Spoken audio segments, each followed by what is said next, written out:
ನೀವು ಮೈಸೂರಿನಲ್ಲಿ ಈ ರೋಡ್ ಎಕ್ಸ್ಪ್ಲೋರ್ ಮಾಡಿದ್ದಾರೆ ಖಂಡಿತ. ಯಾಕಂದ್ರೆ ಮೈಸೂರು ಜನ ಅಷ್ಟು ಪ್ರೀತಿ ಮಾಡ್ತಾರೆ. ಈ ತರ ಒಂದು ರೆಸ್ಪಾನ್ಸ್ ನೋಡಿದಾಗ ನಮ್ಗೆ ತುಂಬಾ ಖುಷಿ ಆಗುತ್ತೆ. ಬೆಳಗಿಂದ ಥಿಯೇಟರ್ ವಿಸಿಟ್ಸ್ ಮಾಡ್ತಾ ಇದೀವಿ, ಎಲ್ಲಾ ಕಡೆಯಿಂದ ತುಂಬಾ ಒಳ್ಳೊಳ್ಳೆ ರೆಸ್ಪಾನ್ಸ್ ಬರ್ತಿದೆ ಅಂಡ್ ತುಂಬಾ ಖುಷಿ ಆಗುತ್ತೆ.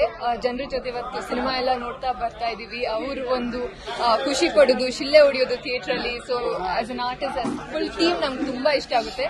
ಅಂಡ್ ಮೈಸೂರಲ್ಲೂ ಅಷ್ಟೇ ಈ ರೆಸ್ಪಾನ್ಸ್ ನೋಡಿ, ಇಷ್ಟು ಪ್ರೀತಿ ನೋಡಿ ನಂಗೆ ತುಂಬಾ ಖುಷಿ ಆಯ್ತು. ಅವರು ತುಂಬಾ ಆಕ್ಟರ್ಗಳ ಜೊತೆ ಕೆಲಸ ಮಾಡಬೇಕು ಅಂತ ಅನ್ಸುತ್ತೆ. ಯಾಕಂದ್ರೆ ಹೀರೋಯಿನ್ ಅವ್ರಿಗೆ ಫೇಮಸ್ ಸ್ಟಾರ್ಗಳ ಜೊತೆ ಕೆಲಸ ಮಾಡೋದು ಒಂದು ದೊಡ್ಡ ಕೆಲಸ.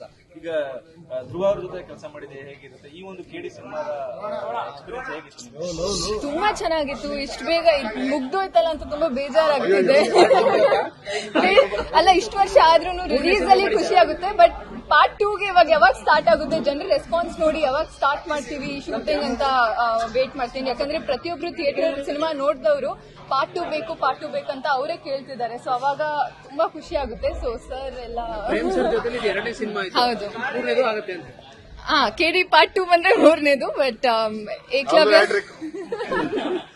ಏಕಲವ್ಯ ಟೈಮಲ್ಲೂ ಮೈಸೂರು ಬಂದಾಗ ತುಂಬಾ ಪ್ರೀತಿ ತೋರಿಸಿದ್ರು. ಇವಾಗ ಮಚ್ಚಲಕ್ಷ್ಮಿ ಪಾತ್ರಕ್ಕೆ ಎಲ್ಲರೂ ಒಪ್ಪಿದ್ದಾರೆ ಅಂತ ತುಂಬಾ ಪ್ರೀತಿ ತೋರಿಸ್ತಿದ್ದಾರೆ. ಸೊ ತುಂಬಾ ಖುಷಿ ಆಗುತ್ತೆ.